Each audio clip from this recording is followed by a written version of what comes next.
باب الدعاء والصلاۃ من آخر اللیل، آخر رات میں دعا اور نماز کا بیان۔ وقال اللہ عز وجل، اللہ تعالیٰ کا فرمان ہے، کانوا قلیلا من اللیل ما یہجعون، کہ وہ راتوں کو کم سویا کرتے تھے، ای ما ینامون، یعنی نہیں سوتے تھے، یعنی پوری رات سونا ناپسندیدہ ہے، اور پوری رات آپ نہیں سو سکتے اگر آپ عشاء اور فجر ہی کم از کم پڑھیں تو۔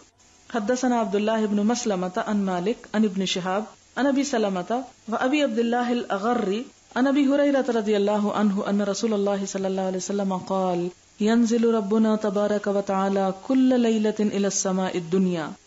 اترتا ہے ہمارا رب تبارک و تعالی ہر رات کو آسمان دنیا پر، حین یبقى ثلث اللیل، جب رات کا تہائی حصہ بچتا ہے، الآخر آخری، یقول من یدعونی فاستجیب له، اللہ تعالیٰ فرماتے ہیں کوئی جو مجھ سے مانگے تو میں اس کی دعا قبول کروں، من یسألنی فاعطیہ، جو سوال کرے مجھ سے تو میں اسے عطا کروں، من یستغفرنی فاغفر له، جو بخشش مانگے مجھ سے تو میں اس کو بخش دوں۔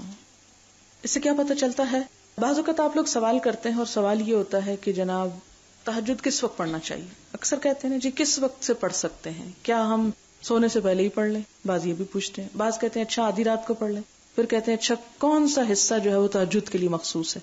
حجدہ کا مطلب ہوتا ہے سو کے اٹھنا، کسی وقت بھی سو کے اٹھ کے پڑھ سکتے ہیں، مثلا اگر آپ 8 بجے سو گئے اور آپ کی 12 بجے آنکھ کھل گئی، آپ سمجھتے ہیں میں پڑھ کے تو دوبارہ سو جاتا ہوں، تو آپ ایسا بھی کر سکتے ہیں، لیکن جو خاص رحمت کے نزول کا وقت ہوتا ہے وہ سحری کا وقت ہوتا ہے، آخری تیسرا حصہ، اس وقت اٹھنا زیادہ بہتر ہے، اس وقت دعائیں قبول ہوتی ہیں اور اس وقت غفلت بھی زیادہ ہوتی ہے۔ ویڈیو کے نیچے سبسکرائب کے بٹن پہ کلک کریں، بیل کے آئیکن پہ کلک کیجیے تاکہ ہر نئی ویڈیو کی نوٹیفیکیشن